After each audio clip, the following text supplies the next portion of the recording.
নমস্কার। প্রথম পূজা রবীন্দ্রনাথ।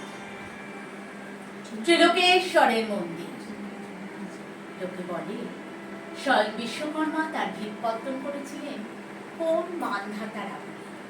স্বয়ং হনুমান এনেছিলেন তার পাথর বহন করে।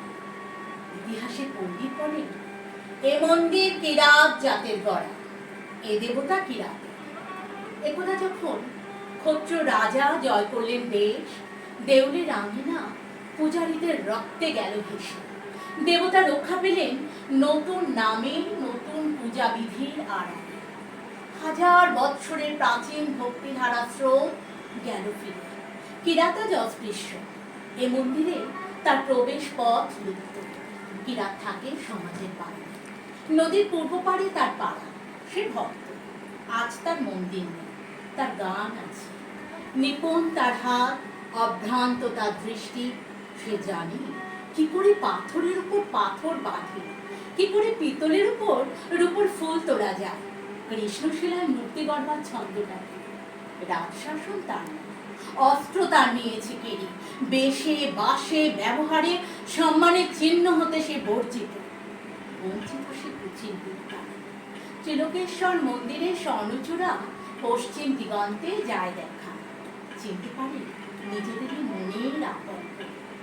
বহু দূরের থেকে প্রণাম করে। কার্তিক পূর্ণিমা, পূজার উৎসব। মঞ্চের উপর বাজছে বাঁশি, মৃদঙ্গ, করতাল। মাঠ জুড়ে কানাতের পর কানা। মাঝে মাঝে উঠেছে ধ্বজা। পথে দুই ধারে ব্যাপারীদের বসরা। তামার পাত্র, রূপার অলঙ্কার, দেবমূর্তির পট, রেশমের কাপড়। ছেলেদের খেলার জন্য কাঠের ডমরু, মাটির পুতুল, পাতার বাঁশি। অর্থের উপকরণ ফল, মালা, ধূপ, বাতি, ভরা ভরা তীর্থবা। বাজিকর তারুর স্বরে গোলাপ বাঁকিয়ে দেখাচ্ছে বাজি। কথক করছে রামায়ণ কথা। উজ্জ্বল বেশে সশস্ত্র প্রহরী ঘুরে বেড়ায় ঘোড়ায় চড়ে। রাজ অমাত্য হাতির ওপর হাওদার। সম্মুখে বেজে চলেছে সিংহল। কিংখাবে ঢাকা পালকিতে ধনী ঘরে গৃহিণী। আগে পিছে কিঙ্করের দল। সন্ন্যাসীর ভিড় পঞ্চবটের তলা। নগ্ন জটাধারী ছাই। মেয়েরা পায়ের কাছে ভোগ রেখে যায়। ফল, দুধ, মিষ্টান্ন, ঘি, আতপতন্ডী। থেকে থেকে আকাশে উঠছে চিৎকার ধ্বনি, জয় ত্রিলোকেশ্বরের জয়। কাল আসবে শুভলগ্নে রাজার প্রথম পূজা। স্বয়ং আসবেন মহারাজা রাজহস্তিতে চলে। তার আগমন পথের দুই ধারে সারি সারি কলার গাছে ফুলের মালা। মঙ্গল ঘটে আম্রপল্লব। আর ক্ষণে ক্ষণে পথের ধুলায় সেচন করছে গন্ধপাত। শুক্ল ত্রয়োদশী রাত। মন্দিরে প্রথম প্রহরে শঙ্খ, ঘণ্টা, ভেরি, পটব থেমেছে। আর চাঁদের উপর একটা খোলা আবরণ। জ্যোৎস্না ঝাপসা, যেন মূর্ছার ভোর লাগলো। বাতাস রুদ্ধ, ধোঁয়া জমে আছে আকাশে। গাছপালাগুলো শঙ্কায় আড়ষ্ট। কুকুরগুলো অকারণ আর্তনাদ করছে। ঘোড়াগুলো কান খাড়া করে উঠেছে ডেকে কোন অলক্ষ্যের দিকে তাকিয়ে। হঠাৎ গম্ভীর ভীষণ শব্দ শোনা গেল মাটির নিচে। পাতালের দানবেরা যেন রণদামামা বাজিয়ে দিল। গুরু গুরু গুরু গুরু গুরু গুরু। মন্দিরের শঙ্খ ঘণ্টা বাজতে লাগলো প্রবল শব্দে। হাতি বাঁধা ছিল, তারা বন্ধন ছেড়ে গর্জন করতে করতে ছুটলো চারদিকে। যেন ঘূর্ণিঝড়ের মেঘ। তুফান উঠলো মাটিতে। ছুটলো উট, মহিষ, গরু, ছাগল, ভেড়া ঊর্ধ্বশ্বাসে পালে পালে। হাজার হাজার দিশাহারা লোক আর্তস্বরে ছুটে বেড়ায়। চোখে তাদের ধাঁধা লাগে। আত্মপরের ভেদ হারিয়ে কে কাকে দেয় দোলে। মাটি ফেটে ফেটে ওঠে ধোঁয়া, ওঠে গরম জল। ভীম সরোবরের দিঘি বালির নিচে গেল শুষে।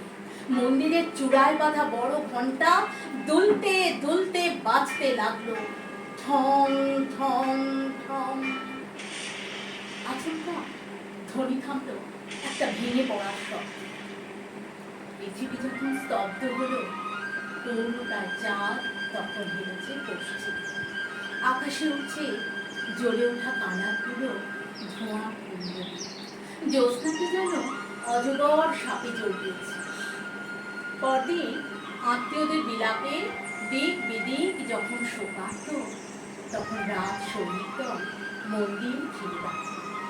পাছে অসুচিতার কারণ হয়। রাজ পণ্ডিত এলো, দৈবজ্ঞ এলো, স্মার্ত পণ্ডিত এলো। দেখলে বাহিরের প্রাচীর ধূলিসাৎ, দেবতার বেদির উপরে ছাদ পড়েছে ভেঙে। পণ্ডিত বললেন, আগামী পূর্ণিমার পূর্বেই সংস্কার করা চায়, নইলে দেবতা পরিহার করবেন তার মূর্তিকে। রাজা বললেন, সংস্কার করো। মন্ত্রী বললেন, ওই কিরাতটা ছাড়া কে করবে পাথরের কাজ? ওদের দৃষ্টিকলস থেকে দেবতাকে রক্ষা করব কি উপায়ে? কি হবে মন্দির সংস্কারে যদি মলিন হয় দেবতার অঙ্গ মহিমা? কিরাত দলপতি মাধবকে রাজা আনলেন। বৃদ্ধ মাধব শুক্ল কেশের উপর নির্মল সাদা চাদর জড়ানো, পরিধানে পীতধর, তাম্র বর্ণ দেহ, কোটি পর্যন্ত অনাবৃত, দুই চক্ষু সকল নম্রতায় পূর্ণ। সাবধানে রাজার পায়ের কাছে রাখলে একমুঠো কুন্দ ফুল, প্রণাম করলে স্পর্শ বাঁচে। রাজা বললেন, তোমরা না হলে দেবালয় সংস্কার হয় না, আমাদের পরে দেবতার ওই কৃপা। এই বলে মাধব দেবতার উদ্দেশ্যে প্রণাম জানান। নৃপতি নৃসিংহ রায় বললেন, চোখ বেঁধে কাজ করা যায়, দেবমূর্তির ওপর দৃষ্টি না পড়ে, পারবে? মাধব বললেন, অন্তরে দৃষ্টি দিয়ে কাজ করিয়ে নেবেন অন্তর্যামী। যতক্ষণ কাজ চলবে চোখ খুলবে না। বাহিরে কাজ করে কিরাতের দল, মন্দিরের ভিতরে কাজ করে মাধব। তার দুই চক্ষু পাকে পাকে কালো কাপড়ে বাঁধা, দিন রাত সে মন্দিরের বাইরে যায় না। ধ্যান করে, গান গায়, আর তার আঙুল চলতে থাকে। মন্ত্রী এসে বলে, তড়া করো, তড়া করো, তিথির পর তিথি যায়, কবে লগ্ন হবে উত্তীর্ণ। মাধব জোর হাতে বলে, যার কাজ তারই নিজের আছে তারা, আমি তো উপলক্ষ। অমাবস্যা পার হয়ে শুক্লপক্ষ এলো। অন্ধ মাধব আঙুলে স্পর্শ দিয়ে পাথরের সাথে কথা কয়।